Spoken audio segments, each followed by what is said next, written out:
देखिए ये बातें तो बहुत साधारण सी हैं। नाम से जरूरी नहीं कि आपका जैसा नाम वैसा काम हो। हिंदी में बड़ी पुरानी कहावत है कि भोली सूरत दिल के खोटे, नाम बड़े और दर्शन छोटे। और मैं ये भी कह देना चाहता हूं, इसके ऊपर तो हमें याद है अमीश जी, बचपन में काका हाथरसी जी की एक कविता थी।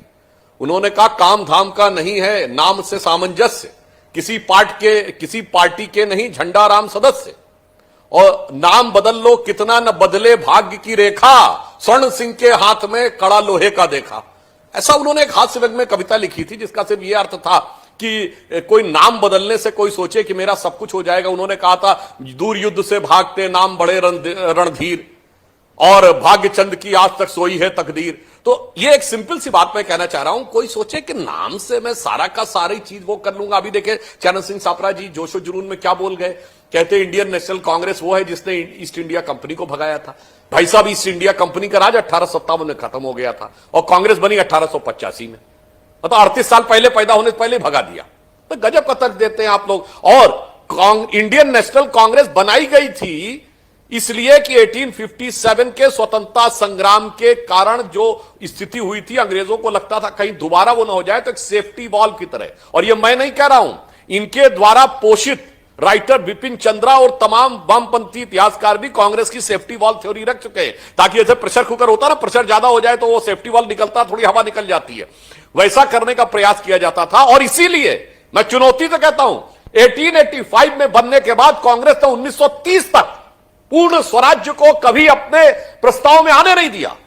संघ के संस्थापक डॉक्टर हेडगेवार 1920 में नागपुर कांग्रेस अधिवेशन में पूर्ण स्वराज का प्रस्ताव लाना चाहते थे, नहीं लाने दिया गया।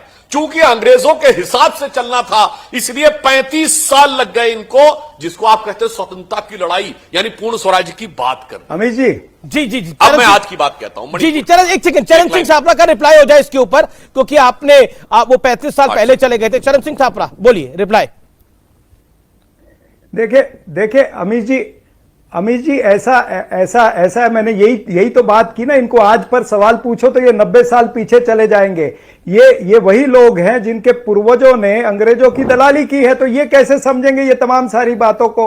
और दूसरी बात ये है कि आज का जो मुद्दा है, जैसे जेपी नड्डा साहब ने आज ये अभी स्टेटमेंट आपने जेपी नड्डा साहब की करी है, ये तो कल को ये भी कह सकते हैं कि भाई पेट्रोल के दाम इसलिए नहीं कम हो रहे क्योंकि वो नाम है इंडियन ऑयल कॉर्पोरेशन।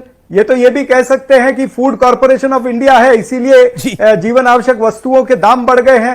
तो ये तमाम सारे इस तरह से दिशा भूल करने की बातें करते हैं। ये नहीं बात करेंगे कि मणिपुर की स्थिति कब सुधरेगी, मणिपुर के लोगों का जो जख्म है उस पर मरहम कब लगेगा, उस पर चर्चा कब होगी। इसके ऊपर भारतीय जनता पार्टी ने उत्तर देना चाहिए, उनके प्रवक्ताओं ने उत्तर देना चाहिए।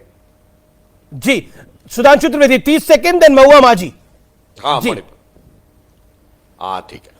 देखिए मणिपुर के विषय के ऊपर माननीय प्रधानमंत्री जी सत्र शुरू होने से पहले ही अपने मन की कष्ट, वेदना और आक्रोश तीनों की अभिव्यक्ति कर चुके हैं।